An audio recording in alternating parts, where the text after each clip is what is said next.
విలక్షణమైన నటనకి పరిపూర్ణమైనటువంటి రూపం కోట శ్రీనివాసరావు గారు. మహానటుడు, ఒక లెజెండరీ క్యారెక్టర్ యాక్టర్. మా ఇద్దరి నట ప్రస్థానం కూడా ఒకే సినిమాతో ప్రారంభమైంది, అది ప్రాణం ఖరీదు. అఫ్కోర్స్ ఇక్కడే నారాయణమూర్తి ఉన్నాడు, నారాయణమూర్తి కూడా ఆ సినిమాతోనే ప్రారంభమైంది అనుకోవచ్చు. సో సుదీర్ఘమైనటువంటి ఈ నట ప్రస్థానంలో మా అనుబంధం వెనవేసుకుంది అంతా ఇంత కాదు.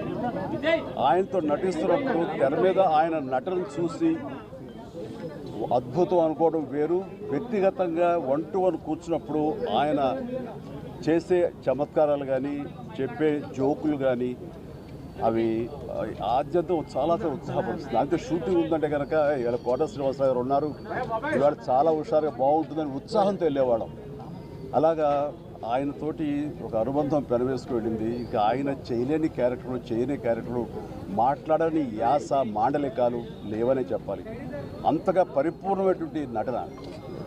నాటక రంగం నుంచి వచ్చి సినిమా రంగంలో తనకంటూ ప్రత్యేకమైన స్థానం ఏర్పరచుకున్నటువంటి గొప్ప నటుడు. ఆయనతోటి నాకు ఎన్నో సినిమాల అనుబంధం ఉంది. ప్రతి సినిమా ఒక్కొక్క అద్భుతమైనటువంటి నాకు ప్రత్యేకం. అండ్ అలాంటి మా కోట శ్రీనివాసరావు గారు ఈ రోజున లేరు అనుకోవటం అనేది నిజంగా చాలా తీరని లోటు. అండ్ ఇది వాళ్ళ కుటుంబానికి, పరిశ్రమకి తీరని లోటు. అలాంటి మహానటుడు, అలాంటి వైవిధ్య పాత్రలు పోషించేటటువంటి విలక్షణమైన నటుడు మళ్ళీ వస్తారని అనుకోవటం లేదు. అలాంటి నటుడు మనకు దొరకరేమో కూడా, ఉండరేమో కూడా. అది ఎవరు పూర్తి చేయటువంటి చాలా భారీ నష్టం ఈ పరిశ్రమకి. వారి ఆత్మనికి శాంతి చేకూరాలని ఆ భగవంతుని ప్రార్థిస్తూ వారి కుటుంబ సభ్యులకి ప్రతి ఒక్కరికి నా ప్రగాఢ సానుభూతిని తెలియజేస్తున్నాను.